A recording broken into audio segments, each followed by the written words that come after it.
Publicar o compartir vídeos como estos en la red social TikTok podría tener los días contados en Estados Unidos.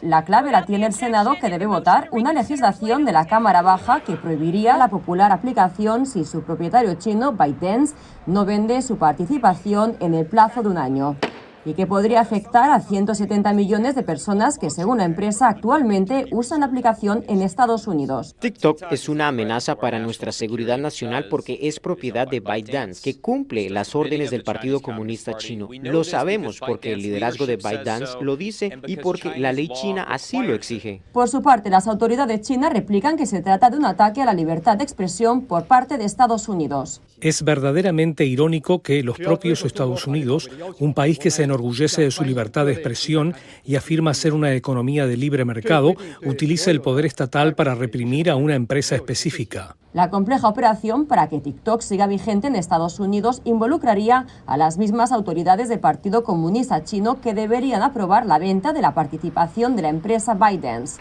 Mientras tanto, algunos legisladores se oponen y advierten de los daños irreparables de su prohibición en la economía de Estados Unidos. Literalmente están causando un daño enorme a nuestra economía nacional. Tenemos propietarios de pequeñas empresas que están aquí y propietarios de pequeñas empresas de todo el país que utilizan TikTok para hacer avanzar nuestra economía. Estoy más feliz que nunca, y es porque esta aplicación me ha abierto la puerta para descubrir cómo puedo marcar una diferencia en el mundo. Ahora bien, la última palabra la tendrán los senadores, quienes decidirán con su voto si empieza o no la cuenta regresiva para que ByteDance venda sus acciones. Es este reporte desde Washington, Carolina Valladares, de La Voz de América para Telearuba. La Universidad de Colombia canceló las clases presenciales y decenas de manifestantes fueron detenidos en la Universidad de Nueva York y en Yale, y el acceso a Harvard fue cerrado al público. Uno de los líderes de las protestas en la Universidad de Colombia culpa directamente al liderazgo y estrategias del centro educativo por las tensiones con la fuerza pública.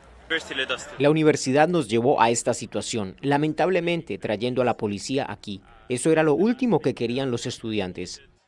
Khalil denunció las tácticas empleadas por la universidad en los últimos días. Muchos estudiantes tenían miedo de las estrategias de intimidación de la universidad porque ha utilizado y desencadenado en muchas tácticas aterradoras. La policía de Nueva York está muy pendiente de cómo evoluciona la situación en el campus universitario para evitar males mayores.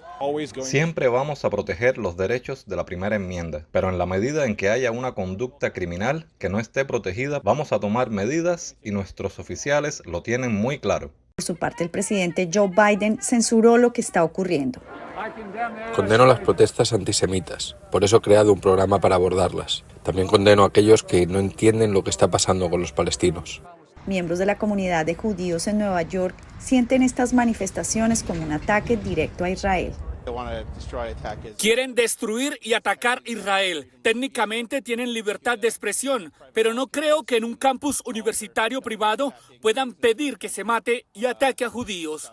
Desde que comenzó la guerra de Israel en Gaza, las universidades en Estados Unidos han intentado equilibrar la libertad de expresión y de protesta, pero varios rectores, como la ahora exdirectora de la Universidad de Harvard, Claudine Gay, tuvieron que renunciar a su cargo por la presión pública.